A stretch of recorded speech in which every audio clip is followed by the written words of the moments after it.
누가복음 1장 2장에 있는 오실 예수님을 향한 고백들 찾아서 함께 은혜를 나누고 있죠. 오늘 세 번째 시간입니다.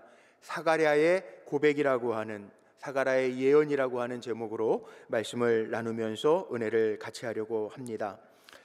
말씀 나누면서 원래 누가복음 1장 5절로부터 25절까지 보면 제사장 사가랴, 하나님께서 천사를 보내셔서 사가랴에게 예수님의 앞서 와서 그 길을 준비하는 세례 요한의 부모가 될 것이라고 하는 예언을 하죠. 자, 사가랴가 누굽니까? 저는 사가랴를 묵상하고 읽으면서 어떻게 보면 우리 모습 같은 생각도 들었습니다. 성경에는 세례 요한의 아버지가 되기 이전에 사가랴의 모습은 제사장이었습니다. 누가복음 1장 5절로 6절 말씀해 보니까 사가랴를 소개하면서 이렇게 표현해 놓았습니다. 유대왕 헤롯 때에 아비야 반열에 제사장 한 사람이 있었으니 이름은 사가랴요. 그의 아내는 아론의 자손이니 이름은 엘리사벳이라. 이 두 사람이 하나님 앞에 의인이니 주의 모든 계명과 규례대로 흠이 없이 행하더라. 여기에서 우리가 주목해 봐야 할 점이 있죠. 하나님 앞에서 의인이니. 성경의 말씀을 읽으면서요, 로마서 같은 데 보면 의인은 없나니 하나도 없다라고 우리 인간들의 모습을 보면서 표현해 놓은 말씀도 있는데, 그러나 성경 가운데 하나님 앞에 의인들이 있었어요. 구약 성경에 보면 죄가 간영하던 시대에 노아는 하나님 앞에서 의인이었다라고 하는 표현이 나옵니다. 오늘 신약 성경 누가복음 1장 읽은 말씀 5절 6절 말씀에 보니까 헤롯 왕 때에 유대 땅이 로마의 지배를 받고 기독교인들이 하나님 앞에 제사하는, 예배하는 때에 사가랴라고 하는 제사장, 하나님 앞에 의인이었다라고 하는 표현이 나오고 있습니다.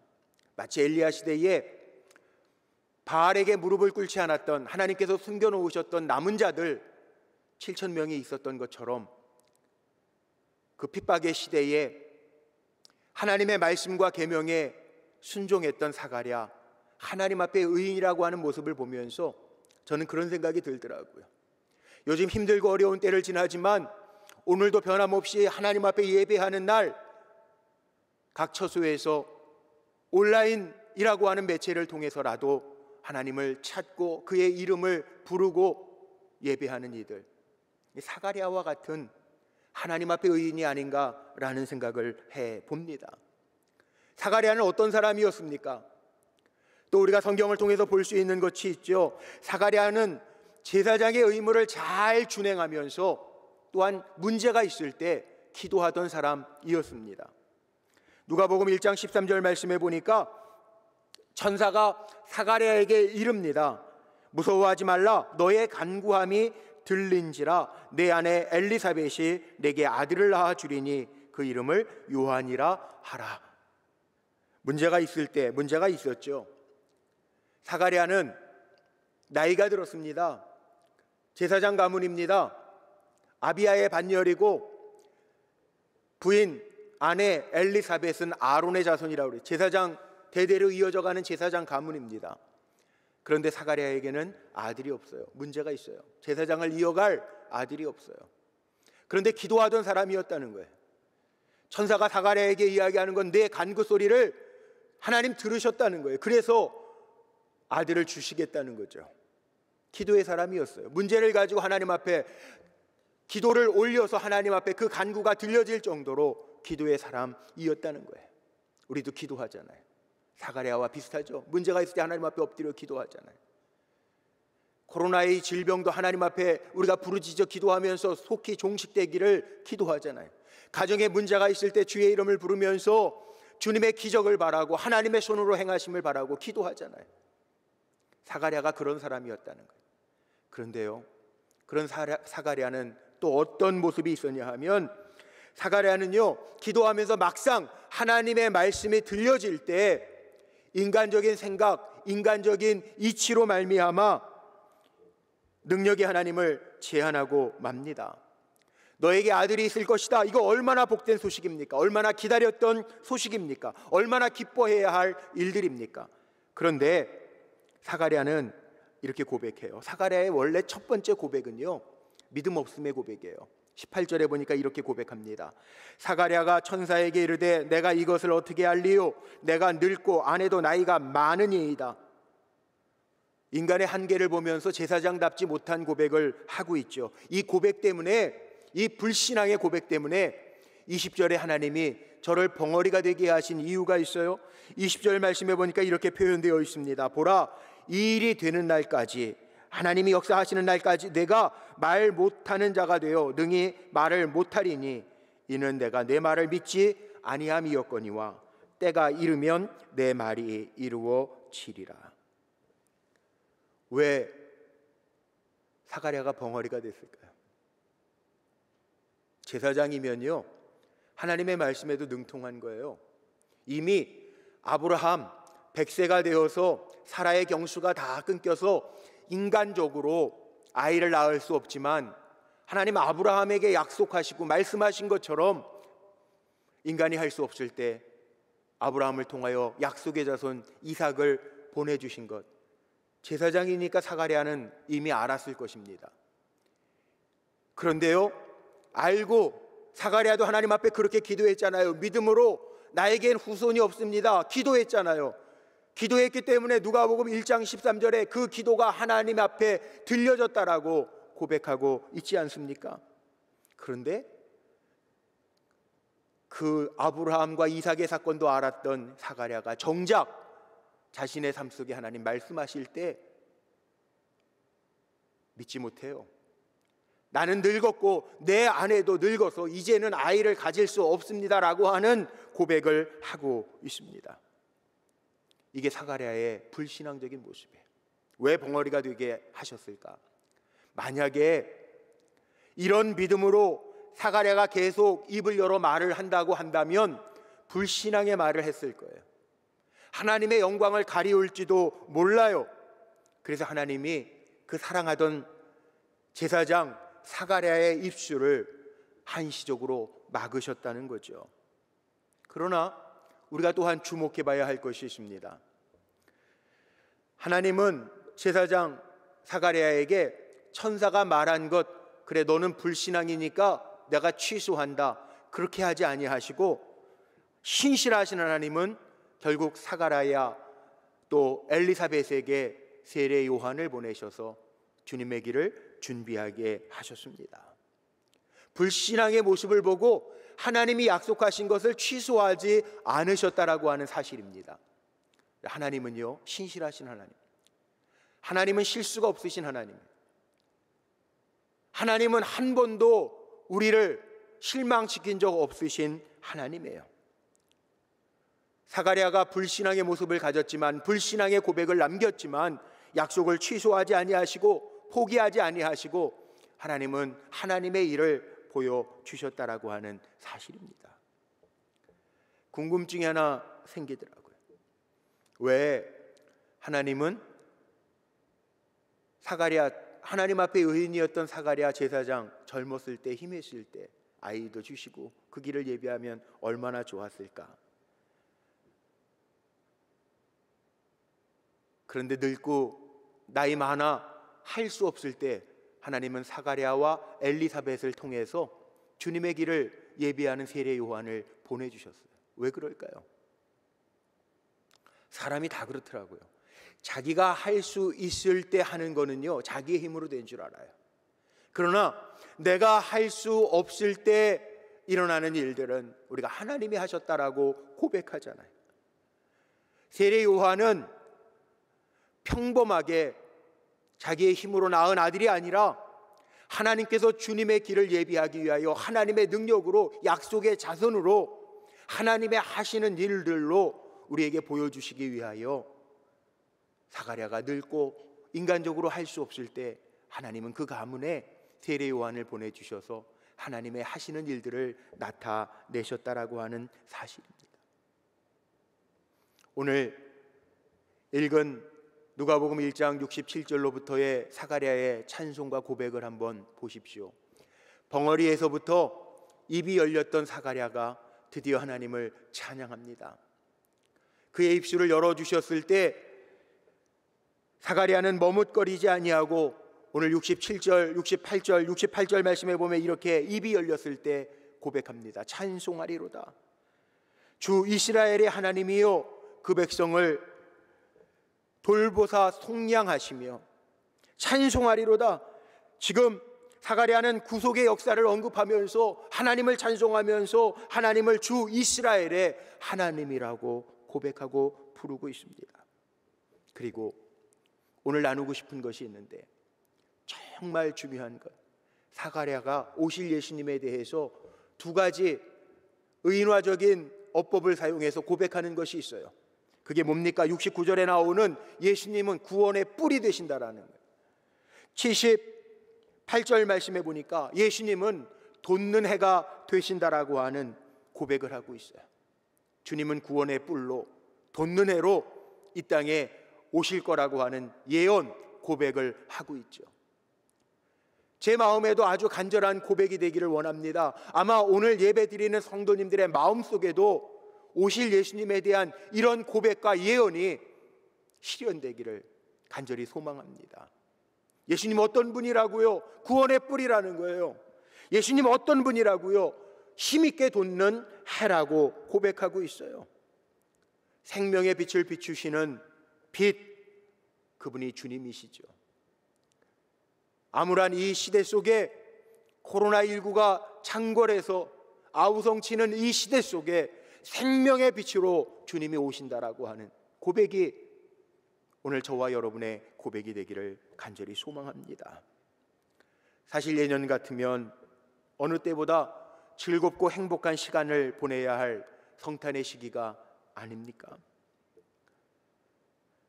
제 페이스북 계정에 보니까 2019년도에 우리 불꽃교회 성탄 칸탄타, 작년에 이 자리에서 마음껏 하나님을 찬양하고 30명이 넘는 오케스트라 단원들이 100명이 넘는 우리 찬양 단원들이 함께 찬양하던 그 모습이 추억거리라고 이렇게 사진으로 뜨더라고요.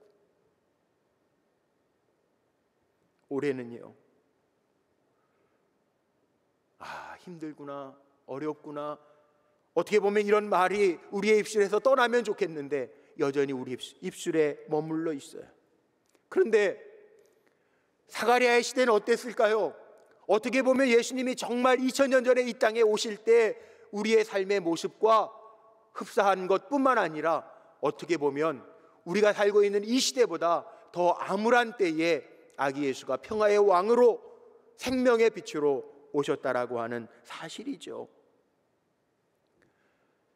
우리도 사가랴처럼 오실 주님을 그렇게 고백하면 좋겠어요. 주님 오시옵소서, 구원의 뿔로 오시옵소서. 주님 오시옵소서, 돋는 해처럼 우리에게 생명의 빛을 비추어 주시옵소서. 우리가 이렇게 고백할 때 우리의 삶의 암울한 환경과 문제들이 주님의 빛으로 말미암아, 구원의 뿔로 말미암아 사라지게 되는 은혜의 역사를 기대하며, 또 그렇게 간구하고 기대하고 고백하는 성도들의 삶 속에 이런 은혜가 풍성하시기를 주님의 이름으로 축복합니다. 그래서 오늘 사가랴의 이 고백을 살피면서 말씀 나누려고 하는 것이 있어요. 성탄의 메시지입니다. 어떻게 보면 사가랴는요, 오실 예수님에 대한 이 고백, 우리가 잊으면 안 되는 성탄의 메시지이기도 합니다. 두 가지밖에 없어요. 예수님 의인화한 거, 첫 번째가 뭐라고요? 구원의 뿔이라는 거예요. 오실 예수님은 구원의 뿔이라고 고백하고 있습니다. 68절 하반절 뒷부분의 말씀에 보니까 이렇게 표현되어 있죠. 그 백성을 돌보사 속량하시며. 이 돌보셨다라고 하는 것은요, 돌아보셨다라는 의미고, 그 원어적인 뜻을 살펴보니까 찾아오셨다는 거예요.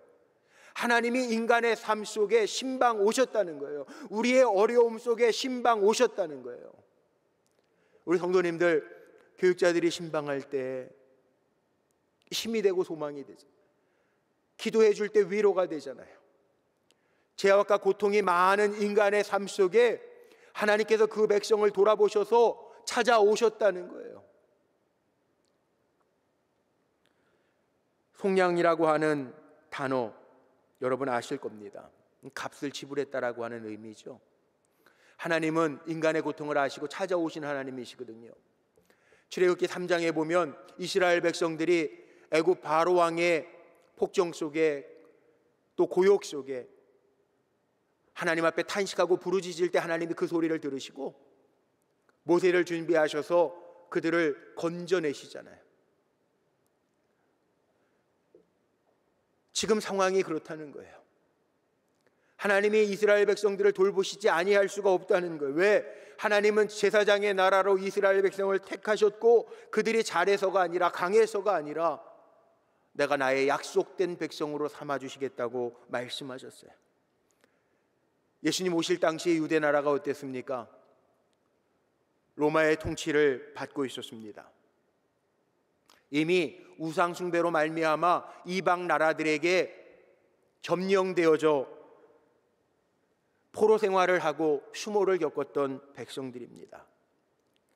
말라기 선지자 이후에는 우리가 신구약 400년 암흑기라고 표현하는 것처럼 선지자도 나타나지 아니하고 하나님의 말씀도 들리지 아니하던 때입니다. 로마에게 주권을 다 뺏기고 적 그리스도인들이 나타나게 되고 예수 믿는 사람들은 우상 숭배자들에게 핍박받고 목숨을 잃어가던 때입니다. 역사적으로 우리가 아는 것처럼 마카비 형제들이 독립왕조를 세우기는 하지만 그나마 헤롯 왕에게 압박받고 버림받고 로마의 힘에 눌려서 정치 경제적으로 극심한 고난을 겪었습니다. 백성들 가운데는 어떻게 우리가 요즘에 겪는 것보다 훨씬 더 절망과 불신과 고통이 깊어가던 때였습니다. 그런데 하나님은 그들을 버려두지 아니하시고 인간이 볼 때에는 400년이라고 하는 시간이 긴 암흑기인 것 같지만 하나님은 약속에 신실하셔서 그 백성들을 찾아오셔서 하늘 보좌를 버리고 아기 예수의 모습으로 가장 나약한 것 같지만 평화의 왕으로 이 땅에 오셨다는 것. 이번 크리스마스가 이런 크리스마스가 됐으면 좋겠어요. 우리의 삶의 현장, 고난의 현장, 아픔의 현장 속에 하늘 보좌를 버리시고 이 땅에 평화의 왕으로 오시는 생명의 빛으로 오시는 주님의 은혜가 온전하게 비추어지게 되기를 주의 이름으로 축복합니다. 하나님의 역사는 돌보심에서부터 출발하는, 찾아오심에서부터 출발하는 성탄의 의미는 오늘 우리가 하나님 앞에 사죄의 기도할 때 함께 읽으면서 고백했던 것처럼 성탄의 진정한 의미는 우리가 돌보는 거예요.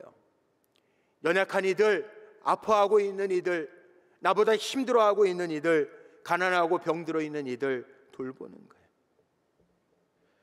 요즘 더더욱 돌봐야 될 사람들이 많은 때를 우리가 살아가고 있어서 우리 성도님들이 이 어려운 때 이상 예물을 주님 대접하는 마음으로 봉헌하고 있어요.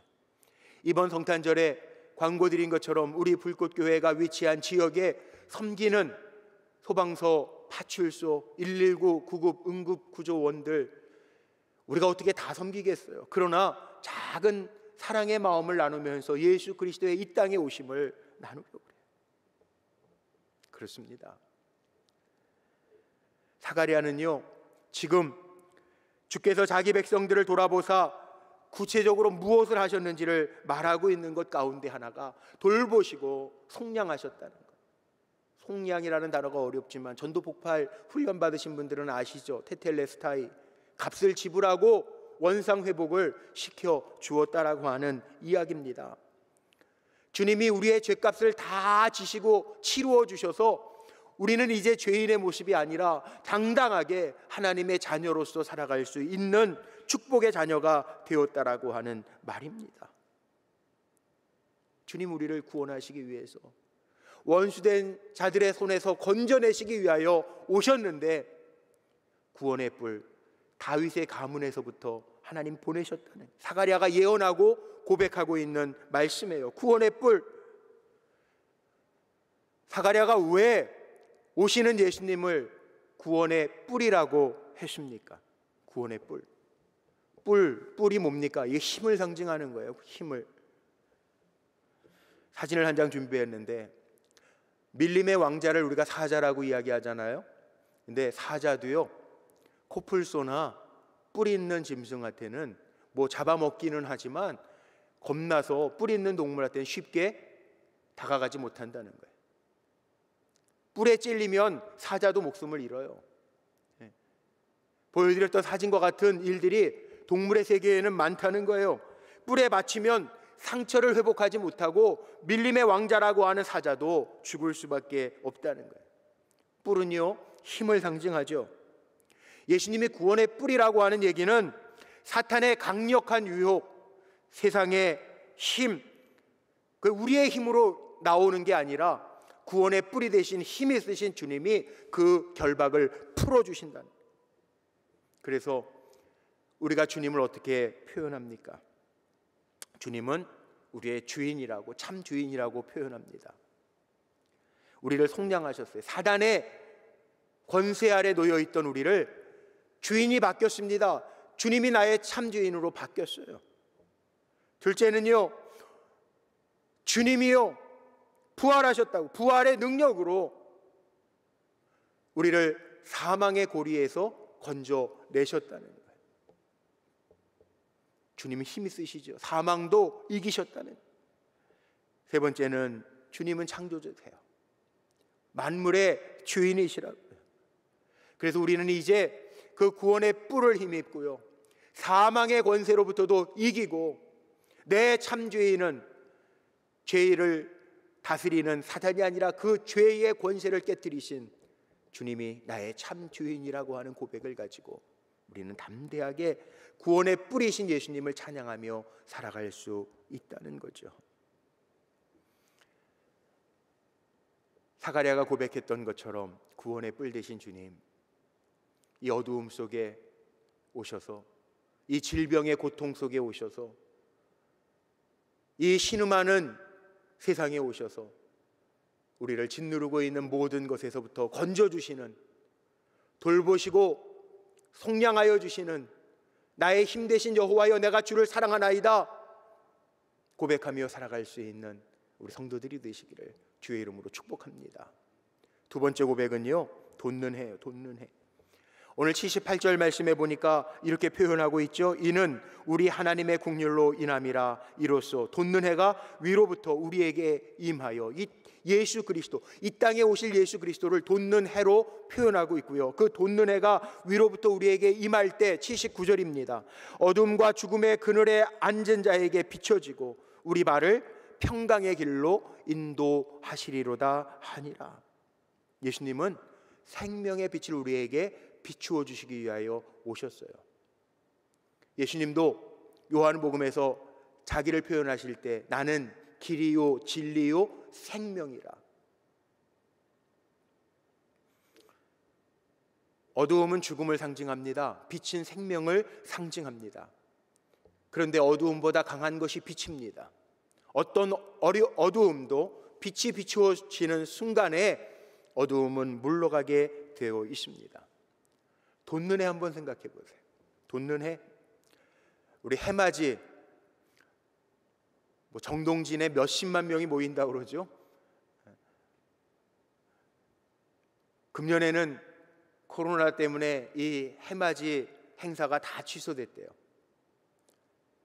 해보면 어두움이 물러가는 거 보면서 아, 새해의 기운을 받는다 그러면서 세상 사람들은 간다고 그래요. 그런데 오늘요, 본문에 보니까 사가랴는 그렇게 고백해요. 오실 주님을 돋는 해로 비유하고 있어요. 맞습니다. 돋는 해가 비칠 때 어두움이 없어지는 것처럼 주님이 이 땅에 오셔서 돋는 해가 되어주셔서 주님이 우리의 삶 속에 오시고 우리가 주님을 영접할 때 내 삶의 어두움은 다 물러간다는 거예요. 그래서 우리는 돋는 해가 되시는 예수 그리스도를 영접하고 나의 구주로 삼고 살아가는 거죠. 돋는 해 되신 예수님이 오시기 때문에 우리가 일어나 힘있게 일할 수 있고 앞으로도 나갈 수 있는 것입니다. 우리의 내면에 더 이상 어두움이 우리를 다스리지 못한다라고 하는 사실입니다. 돋는 해. 말라기 4장 2절 말씀에 보면 그런 말씀이 있죠. 돋는 해를 치료하는 광선으로 바란다라고 표현하고 있어요. 우리가 돋는 해 그 치료하는 광선을 받을 때 외양간에서 나온 송아지 같이 뛸 것이라고 하는 말씀이 있습니다. 지난주일 온라인으로 당회를 했는데, 당회하면서 제가 2021년도 우리 불꽃교회 표, 주님이 주시는 권능의 빗줄기를 붙잡고라고 하는 표를 발표했습니다. 기도하면서 또 세번역 성경을 제가 요즘에 읽으면서 통독하고 있는데, 거기에 보니까 하박국 3장 4절 말씀을 세번역 성경으로 이렇게 표현해 놨더라고요. 그에게서 나오는 빛은 밝기가 햇빛 같다. 두 줄기 불빛이 그의 손에서 뻗어 나온다. 그 불빛 속에 그의 힘이 숨어 있다. 이 말씀을 읽으면서 제 마음이 뜨거워졌어요. 그래, 맞다. 주님이 우리에게 햇빛처럼, 돋는 해처럼 우리에게 빗줄기를 비춰주시는데, 우리는 그 빗줄기를 붙잡고 나아갈 때 승리할 수 있다는 거예요. 성경에 오실 주님을 빛으로 표현해 놓은 곳이 참 많이 있습니다. 이사야서 9장 2절 말씀에 보면 이런 말씀도 있어요. 흑암에 행하던 백성이 큰 빛을 보고 사망의 그늘진 땅에 거주하던 자에게 빛이 비치도다. 흑암에 행하던 백성들에게 큰 빛이 비춰졌다. 큰 빛이 누굽니까? 바로 예수 그리스도입니다. 흑암의 권세 속에, 사망의 권세 속에 생명의 빛을 비춰주셔서 살게 하시는 그분이 예수 그리스도시라는 거예요. 빛은요, 사람이 스스로 빛을 만들어서 어두움을 이길 수가 없어요. 빛이 비추어져야 우리는 살 수 있어요. 주님이 참 빛이시래요. 큰 빛이시래요. 빛이라고 하는 것은 주님이 우리와 함께 하신다라고 하는 증거입니다.